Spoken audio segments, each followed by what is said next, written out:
Good afternoon and welcome to Conversations on Showing Up for Kids. My name is Tim Markle. I'm director of the Southern Regional Center for Children and Youth with Special Healthcare Needs. Out of the Waisman Center, we cover 14 counties in southern and southwest Wisconsin. Conversations on Showing Up for Kids is a space that we try to set aside to ask those questions that parents may need answered or that professionals can help us with, because none of us can do this alone. And so we like having talks about stuff. I am really excited today to invite Brittany St. also formerly, actually now known as Dr. Brittany St. I've known her for a few years when she was working on her graduate program, and she has greatly been a friend of the disability world and especially of Southern Regional Center. And one of her things that she has helped us out with is talking to families about feeding challenges. So that's going to be our topic today. But first, Brittany, would you like to just let us know a little bit about yourself, your ever-growing family, whatever you would like to share? Sounds good. Yeah, so I'm Brittany. I'm an occupational therapist. I have been an OT for almost 6 years, which is a little bit wild. And I just wrapped up my PhD. I specialize in feeding challenges for families with autistic children, but I also work broadly in the IDD world, and I work clinically with a lot of different family compositions and diagnoses. I have two small children. I have an almost 4-year-old and a fresh 2-year-old. And yeah, my husband makes a lot of pizza. So we also enjoy a lot of pizza. So Yes, I think that is very important. it is key detail about my life. Absolutely. So, Brittany, how did you get interested in feeding challenges? I don't remember anybody in my 7th or 8th grade class when we talked about what we wanted to do in the future. I don't remember anybody saying, "Oh, I want to work with people with disabilities who have issues with feeding." That, firemen, Yeah. that came up, doctor. So how did you get involved in this? I mean, originally I wanted to be a ballerina and that just didn't pan out. And so this was plan B. Full Uh, disclosure, same here. No, no, yeah. no, I know. I knew from youth that there was no way I was going to be a ballerina. So no. Yeah. So I knew I wanted to be an OT and work with families. I've always worked with kids. I started babysitting when I was 12. I'm the oldest of 4. So I knew I wanted to do that. And as I got into OT, I really kind of fell in love with mealtime as this core family occupation. It's something that happens so many times a day and on routine. And it can be something that's really meaningful and really valuable, but also really stressful and really hard. And so it's a key place for OTs to be involved. And then because I was interested in that and working with Carla Osterau, my PhD advisor, she had done some feeding intervention work for 10 years out in LA and then was running a feeding intervention study. And so I just sort of dove headfirst into feeding and a PhD program. And it's just been a wild ride. I was also a pretty selective eater as a kid. I never received feeding therapy, but I had a lot of sensory processing responses to food and a lot of foods that I could not handle. And so I also think it's interesting to think about supporting families and kids that are navigating those differences. Yeah, that's Brittany. I can, share my own personal stories at times about having a son on the spectrum and him growing up as a picky eater, Mhm. and trying to introduce new foods, and it's sometimes just letting the frustration go Yep. and saying, just keep growing. We're good to go. Yeah. Before we get into what you've learned about, helping families and what are some most important things, I think it would also be nice if you could, and this wasn't a question I said beforehand, so I apologize. That's fine. If you could sort of tie together, because this is always fascinating to me, what occupational therapy is, because a lot of families will have OTs Mhm. and PTs in school and in stuff, so they have this OT. What is this world of OT, and then how does that come into feeding challenges? Could you make that connection for us? Absolutely, I can make that connection. So OT broadly, we work across the lifespan, and our role is to enable people to do all the activities, we call those occupations, that you need and want to do. And so we focus a lot on activities of daily living, so brushing your teeth, eating, doing your daily routines, getting dressed, getting out of the house, commuting to work, all of those daily activities, and your instrumental activities of daily living. So those IADLs like paying your bills, finding employment, managing your life balance.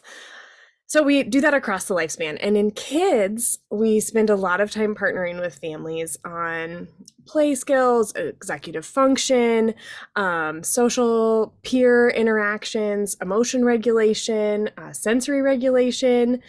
And a lot of those things come into play with feeding. So feeding is a daily routine. We're experts in daily routine, but feeding meal times are an incredibly complex sensory, social, sequenced daily activity, and that's where we thrive. A lot of people think about feeding therapy with speech therapists because speech therapists specialize in swallowing, or a lot of them do. OTs can get training in swallowing, but my focus has been more broadly on like the actual process of meal times and introducing foods and structuring meal times and supporting families, and less on swallowing challenges or dysphagia. So what are some of the challenges that you have found in that whole the as you called it, that bigger Yeah. group sitting down, the social interaction of feeding? What are some families struggling with? So I think families can get really stuck. So when one piece of the puzzle gets hard, maybe if sensory processing is hard, or if it's really hard to eat specific foods, or if sensory regulation or emotion regulation is really tough, you can get stuck where that becomes the routine, that being dysregulated or being out of sorts becomes the mealtime routine, and then everyone involved is not having a good time. Um, I work with a lot of families whose kids just have progressively dropped foods, and now they're down to, 5 to 10 to 15 predictable foods. And it is really worrisome to families that their kids aren't getting the nutritional variety that they really want. They aren't able to participate in birthday parties or holidays, big social concerns there. And I think families want their kids to thrive, and it's really hard to thrive on 5 to 10 foods. So let's say you have that selective eater, what we used to, of course, label as picky eater. I'm pretty sure I was called a picky eater growing up, not a selective eater. And I'm pretty sure I called my son a picky eater and not a selective eater. Selective is so much nicer. Um, but there were times where it really felt like the only thing that he would eat was bread, Mhm. or the only thing. So how do you help families that have this child that is down to those five restrictive foods, that this is, you put anything else in front of them and there's an issue? Yeah, so first, I like to be a detective alongside parents and really figure out what's going on, because the reason kids are selective is individual. It's different kid to kid. There's a lot of overlap, but one kid's sensory processing challenges, or really like the areas that are hard for them, are completely different than the next kid I see. And so it's a lot of time digging into all the details and figuring out all the different pieces that are difficult. I think it's really important for families to understand that it isn't ever just one thing. It isn't just behavior. It isn't just sensory. It isn't just oral motor. It isn't just, an unpredictable routine, or the noise level at dinner is too loud. Like, it isn't just one thing. And so we have to find all of those things. And then I like to start with talking about why bread or why crackers are the priority. And it's really important to remember that crackers, mac and cheese, bread, those things are the same every time you eat them. They taste exactly the same, they have the same texture, they look exactly the same. And when you sit down with a batch of blueberries, that's not true. You could have tart blueberries or sweet blueberries or mushy ones or strong ones. Like, they're all over the place, and grapes are the same way and carrots are the same way. There's some that are more predictable than others, but you're introducing a lot of uncertainty. And so if meals are hard, if foods are hard, you're going to gravitate towards those foods that are predictably safe. And those tend to be your crunchy, dry carbs. They're predictably safe. So, Yeah, I have yet to open up a box of Lucky Charms and have it taste like anything but Lucky Charms. yep. It's just there's integrity within that box of Lucky Charms. And predictability, especially for our autistic kids, that need for sameness, that need for predictability is really strong, and it's part of their neurology. And we want to help them feel safe exploring foods. And that might mean that a box of fresh blueberries isn't going to be what we work towards. So we want to respect both diet variety, but also that ability to tolerate that. So can you help kids learn to tolerate those differences or prepare for the fact that this blueberry may not taste like the other blueberry? Yeah, you can.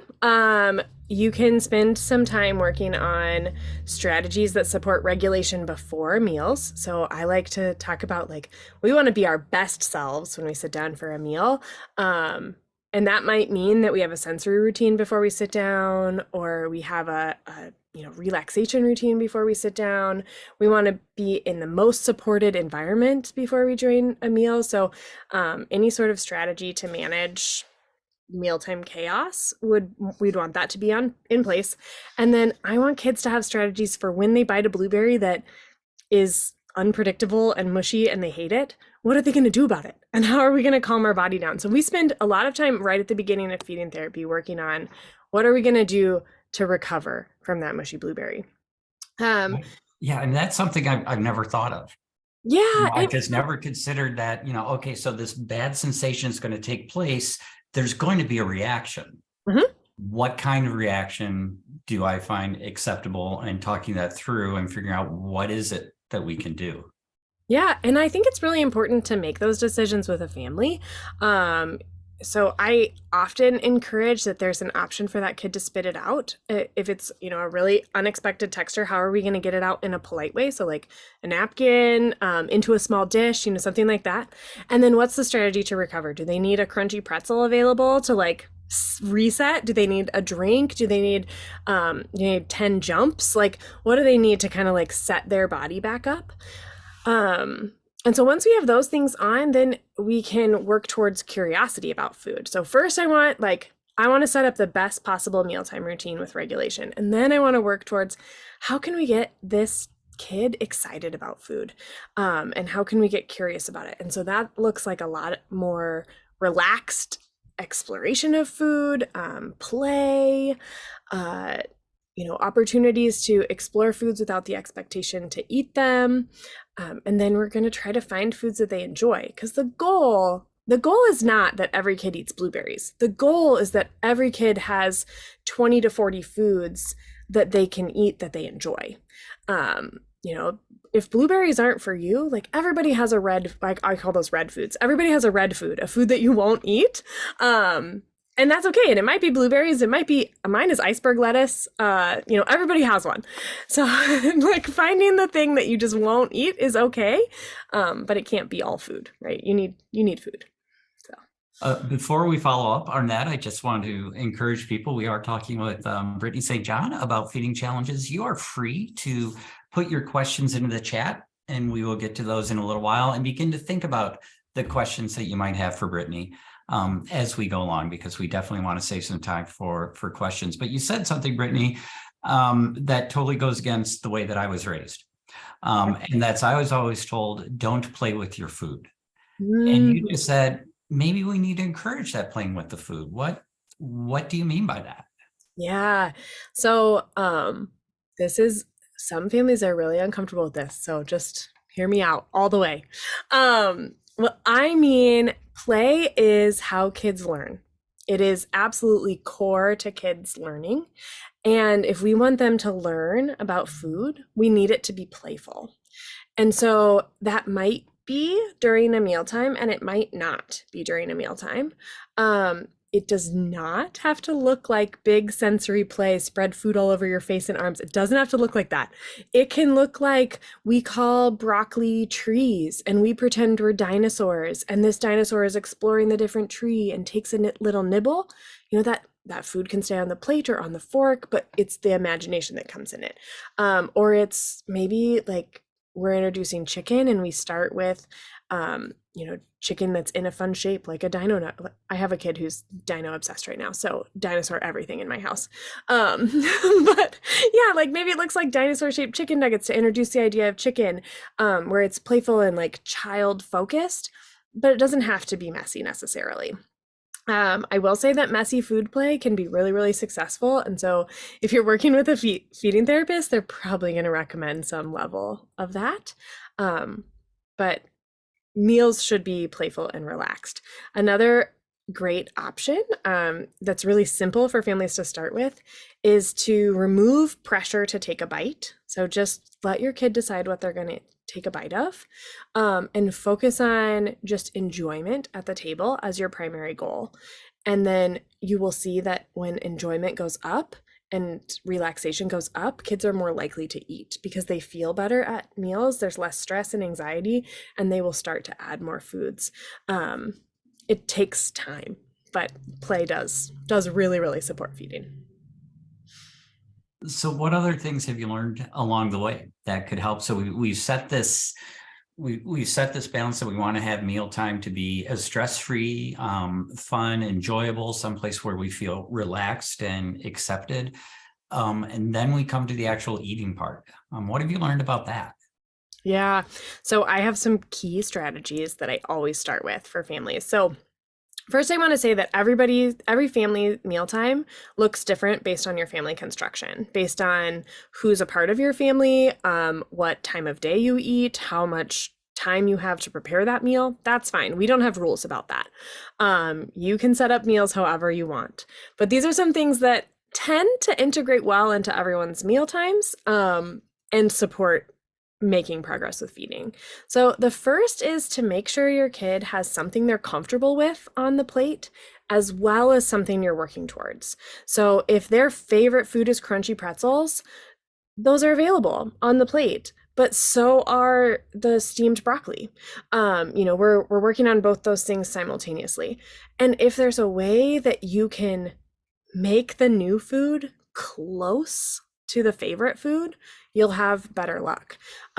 So if broccoli is your target and pretzels are your primary food, then maybe we do a dry roasted broccoli, like as like dry and crunchy as you can get it in the broiler, and maybe we crumble up pretzels and sprinkle them on top, so there's like a little bit of a salty pretzel flavor, and we can explore that a little bit.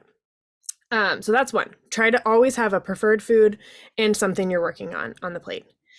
The next one is give your kids an out, that the food has to stay on their plate or on their placemat or whatever your family rule is. They can't like throw it on the floor, but they don't have to put it in their mouth. Because when kids feel pressured to take a bite and pressured to explore that food orally, all of a sudden that whole food is scary. But if you can find another way that they're willing to explore it, it can be really, really helpful. So maybe they don't have to take a bite, but maybe your expectation is that they poke it or they talk about it or they smell it. Some other way to explore it can be really helpful, but give them an out from taking a bite. So those are two. Third is, like we talked about a little bit ago, a strategy for what they're going to do if that food tastes terrible or is like too much for them. So if they're willing to put it in their mouth and all of a sudden they regret that choice, what's the family strategy? Because if they don't have a strategy, they are going to run from the table. That is like most of their impulse is to run away from that food. So trying to give them a strategy. Also, I know this is not possible for all families, but if you can have some sort of a predictable mealtime routine, and that doesn't always mean the whole family at the table at a specific time, it means like, maybe you and the kid eat in one specific way, or you have the kids all eat together, like something that is predictable so that they know what to expect, and then make sure that that routine isn't overwhelming. So is it too loud? Is it too busy? Does it get interrupted a lot? And those are things an OT can be really helpful with, thinking about the pieces of the routine that might be overwhelming. Other things, I kind of lost my train of thought for a second. So, non-preferred food, routine, given out for a bite, a strategy for what to do if that bite is overwhelming. Include play if you can, as much as possible. And then also think about before and after meal times, what might be helping to set up how a kid is regulated so that they're coming to the table with their best selves. That can be really helpful. Well, this all sounds fantastic, and I wish, of course, I had known it 20 years ago. Yeah.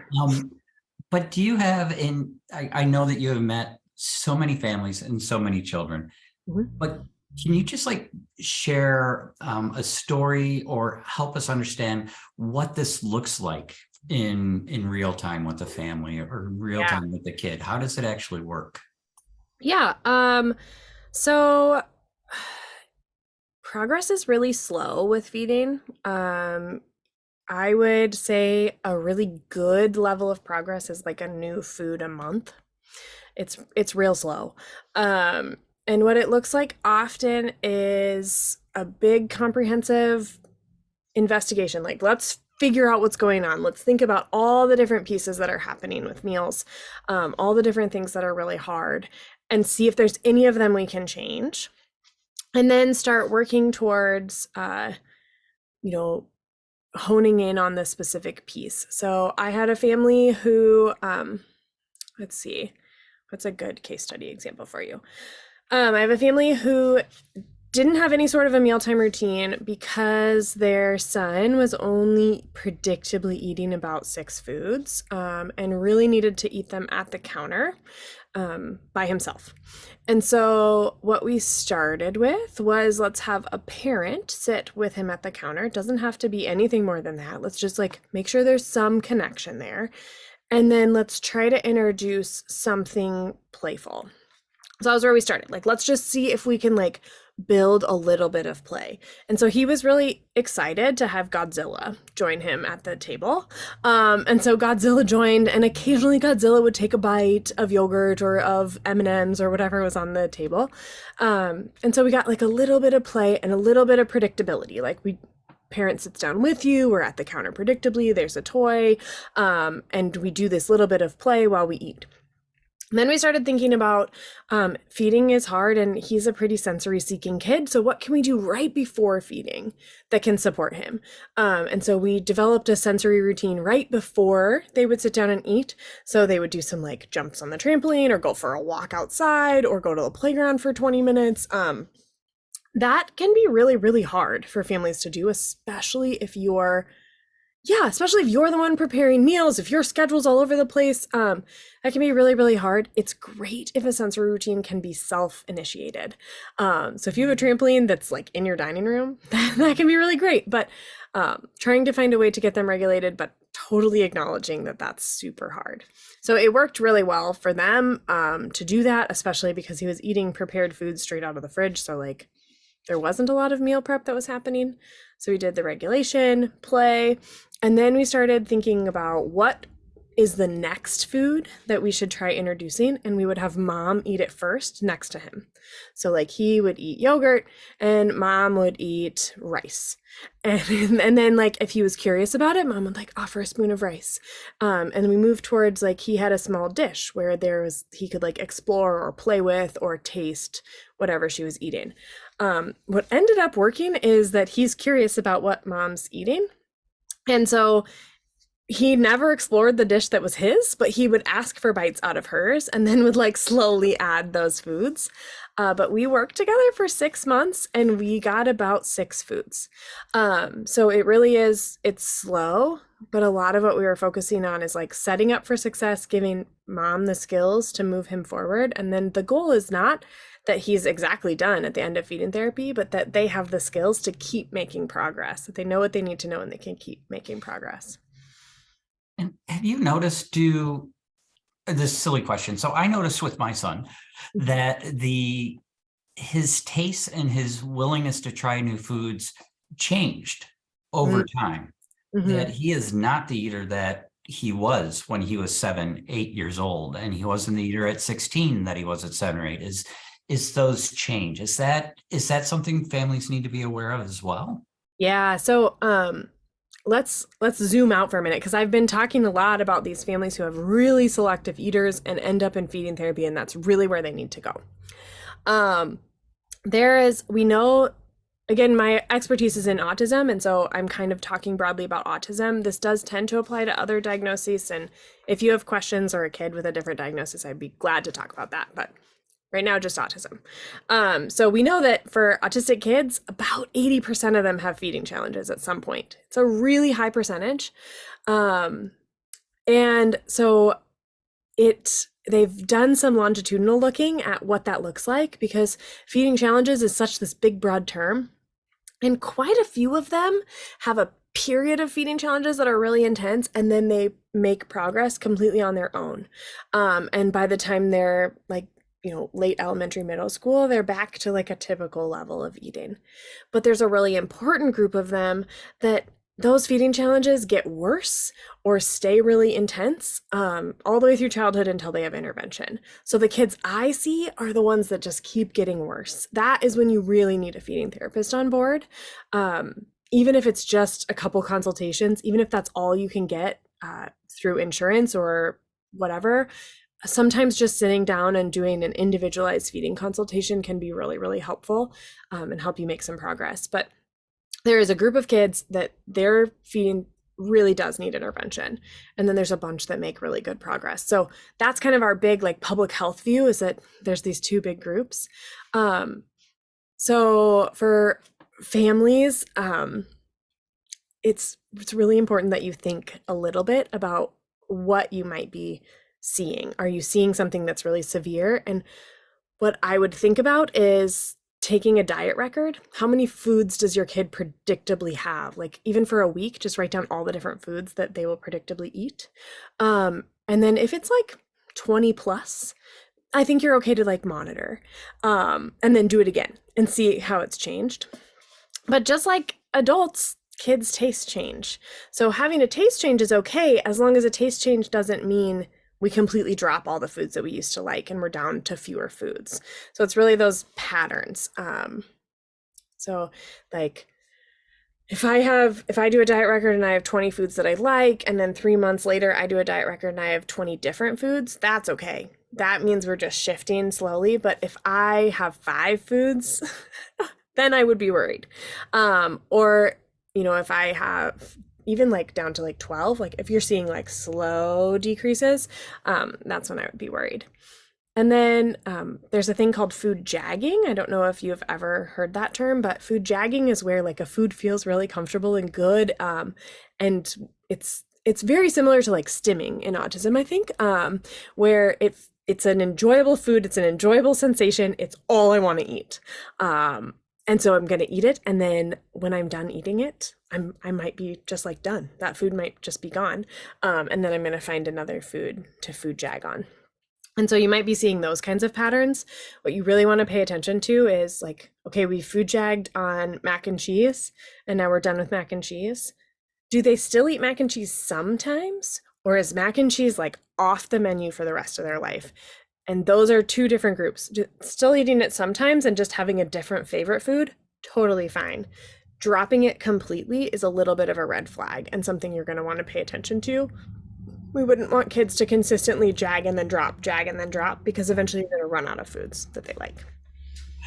So similar, I think we can transition to a question in the chat. Not sure if this is in your OT scope of expertise, but you're here. So we're going to ask you the question. Totally. So the question is, I know you said it's more than sensory. What if the food's taste isn't the issue, but the need for consistency on texture? For example, pureed. Mine will eat anything as long as it's pureed. And I'm probably pronouncing that wrong. Any tips on how to desensitize the oral with high sensitivity on gag reflex? Yeah, so slightly changing texture, like pureeing just a little bit less can be helpful. So, if you have like a really smooth liquidy puree and it moves to just like slightly thicker, That can sometimes help, and you can slowly move towards like a soft cooked.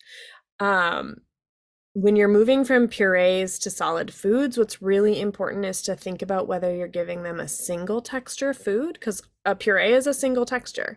So a single texture food would be, for example, like cooked rice with nothing in it.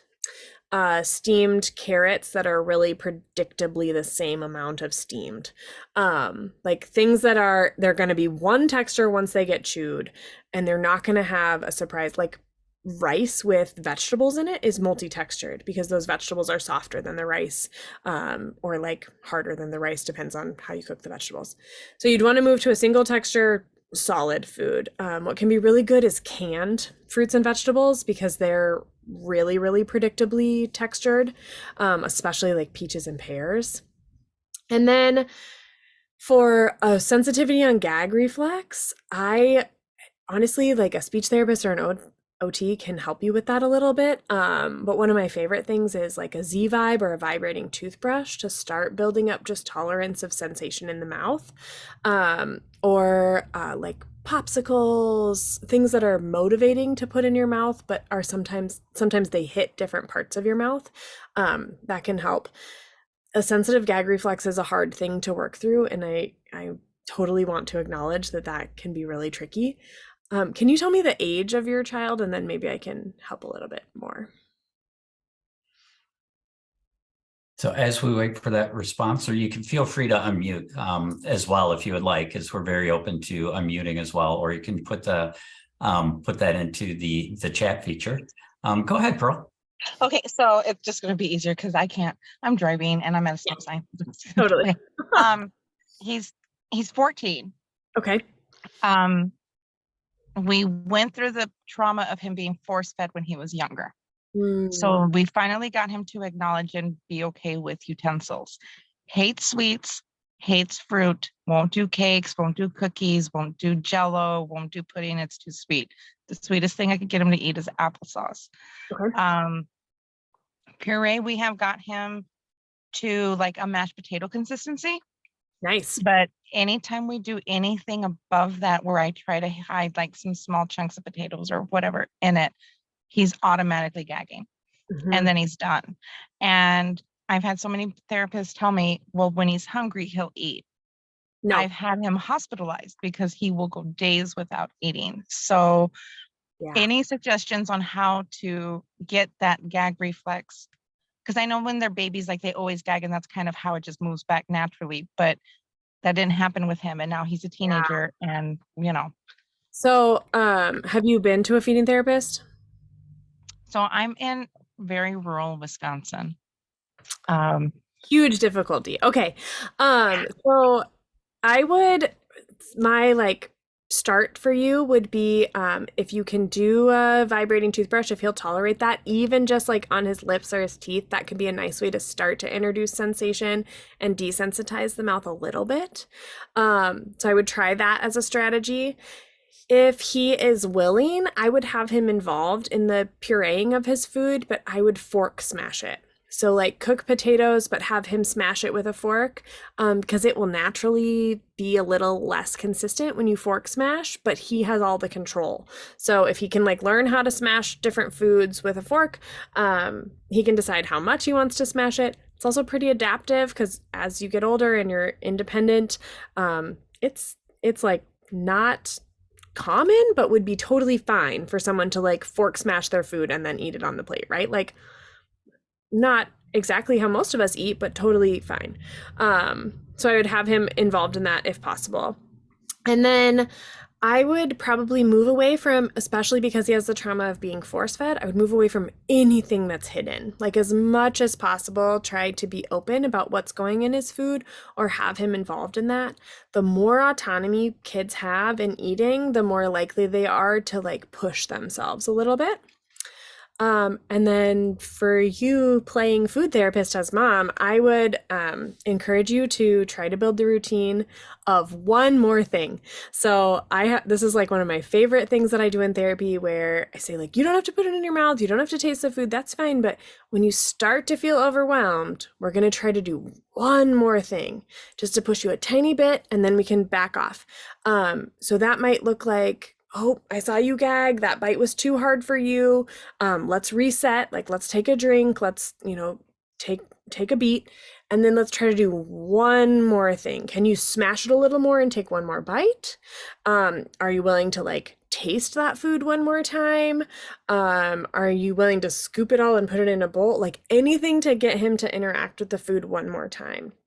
I would try to get him to put it in his mouth if possible because of the gag reflex thing. Because you're going to want to like gag, recover, and then you don't want to you don't want to make him gag again, but you want to get something in the mouth so that the association isn't, I tried like a somewhat not pureed potato and then I gagged and then I don't eat potatoes anymore. You want to be like, oh, that went too far back in your mouth. Let's see if we can keep it up front a little bit. Another strategy might be to start practicing like little tiny bites. So if you have like a cooked carrot or a cooked stick of broccoli, take like a really, really small bite and try to smush it with just your front teeth and your tongue. So that he's chewing, but he's like pureeing in his mouth instead of trying to swallow anything that isn't totally mushed up. And like you can chew food as long as you want, and eventually it will turn into puree in your mouth. Even crunchy stuff eventually purees in your mouth. That's what your teeth are for.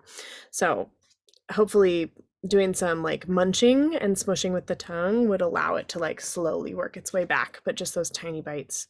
Thinking kind of like developmental sequence for little kids. They start with really small bites or really at the front of their mouth with munching, then they slowly develop tolerance for moving it around their mouth.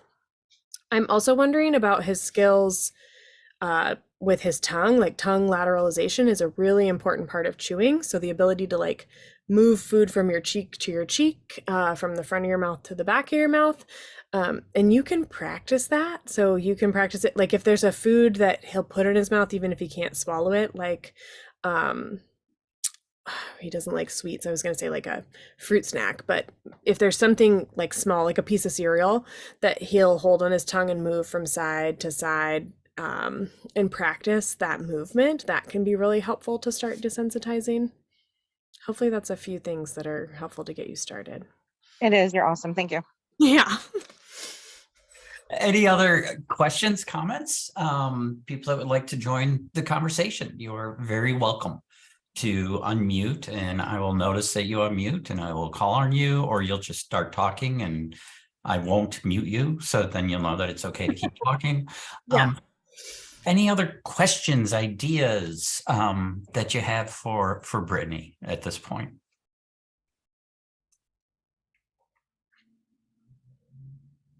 I have one more in the back of my mind, and that's the big question that's coming up here, Brittany. Okay, I'm ready. 48 hours. We are going to have a number of families that are sitting down with all sorts of people around a table, with all sorts of foods and all sorts of stress and pressure to be there. How can we help our kiddos that have some challenges in the feeding area to have a better holiday? Oh man, holidays are so hard. Okay, first is I would really encourage you to bring their favorite foods and only put their favorite foods on the plate. Family holidays are not the time to explore food. There is so much else going on. It is just absolutely not the time. And if grandma or aunt or uncle make a comment, like step in for your kid, because it's just, I know families don't understand, and I know that can be really hard. And like Pearl just said, like she said, so many people say like, oh, when they're hungry, they'll eat. That just doesn't work. It just doesn't. It's absolutely not how it works. The kids with real feeding challenges, they don't eat when they're hungry. They get to the point where they need a G-tube. That's what happens. And so we need to intervene before that happens, and we need family to just step off. So not the time to introduce foods. And then anything you can do to support regulation. So is that like we're going to take a walk to get out of the noisy house before meals? Do they get to wear headphones during meals? Does the kids table have an iPad? Because maybe your kid and a cousin are both autistic and that could be really helpful for both of them. Like, is there anything like that that needs to happen? Can a small group eat in a quieter space? It's so hard because family meals or family holidays look so different. Yeah, I distinctly remember holidays being really stressful as a picky eater and being forced to eat specific things. And it was just really, really, really, really hard. And we don't want that. We want holidays to be enjoyable, especially if we're spending time with family that we don't see very often. So please bring their favorite foods. And the only other thing that I would add to that with holidays around eating is determine with your family what's the most important part of the gathering. What's the most important part of the celebration? Is it sitting at the table and so they have their favorite foods and they're part of that? But maybe your family celebrations are just chaotic around the table, but there is a gathering afterwards that's really important for everybody to be at. Okay, find out what's the most important part. So that you can prepare your child to be a part of that, because it's not always the food. No, it's not. That's true. Yeah, in my family, it's definitely the food, but yeah, that's absolutely true. Yeah, what's the most important part? And then help your kid start to self-advocate too, especially if they're older. Like we've been practicing a lot with my kids about taking a break with the cousins because we have a big group of cousins that are like really, really loud. And so we talk about like, hey, if you need a break, this is the bedroom, that's your space. You can go in and close the door. Just let us know. We'll help that happen. And they're starting to do that. But yeah, any sort of a like sensory quiet space, especially if you have a kid that's easily overstimulated. Also, earplugs are magic. So if you need headphones or earplugs because family volume is too high, just like plan to have those the whole day. That's totally, totally fine. I would also just empower you as a family to decide what's best for your kid and to just as much as you can, be the person that says, nope, that's just not right for us. And that's okay. And I hope that you don't have to explain it. I hope that you have a supportive family. And if you don't, know that I'm really empathetic. And as an OT, I'd love to help you problem solve that. So. Okay, well, you have mentioned a couple of times, Brittany, that you would love to help people problem solve that. Yeah. So is it possible for you to share an email in the chat for the people that are on the call today? And I won't blast that out to, the thousands of viewers we have worldwide. Wait, we don't have 1,000 viewers worldwide. But I'm sure that the people on this call would maybe like to follow up with maybe some of their other questions.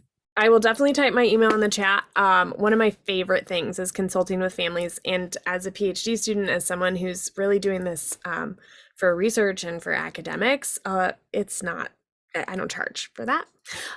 So like, it's just something that I like to do. I like to problem solve with families. I can't be your ongoing therapist, of course, but I would be happy to help you identify some resources. Another thing that I'm working on is putting together a Facebook group for connecting families who have selective eaters, so that families can kind of share resources or strategies. It's not a formal like therapeutic group. It's not tied to research in any way. It's just an opportunity to connect them, because so many times I've been sitting with a family and they've said, wow, this is so lonely. Nobody gets it. Nobody else has a kid like this. Nobody else is showing up to the birthday party with a packed lunch. And I am. And I'm like, oh, but you're not alone. There is a group of you. You just don't run into each other enough.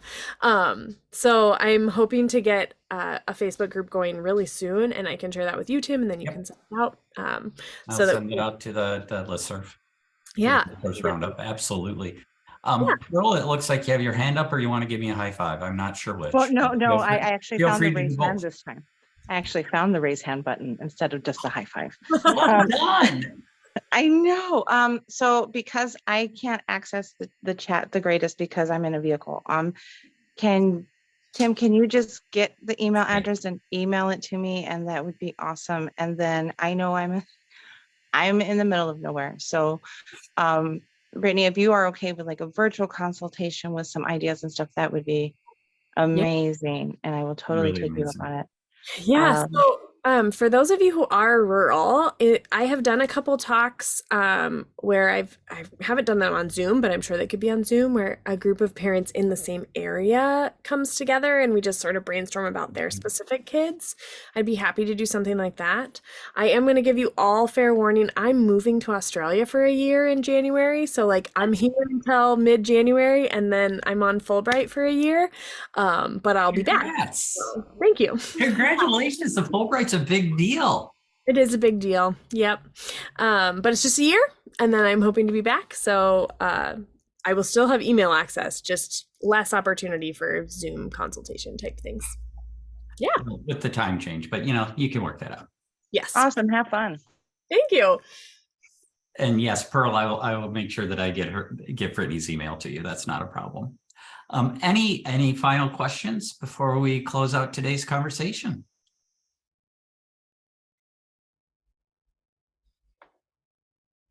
All right, I'll keep looking for any hands or anything. But thank you all so very much for being here today. It's always more fun when people join in the conversation. So I really appreciate that.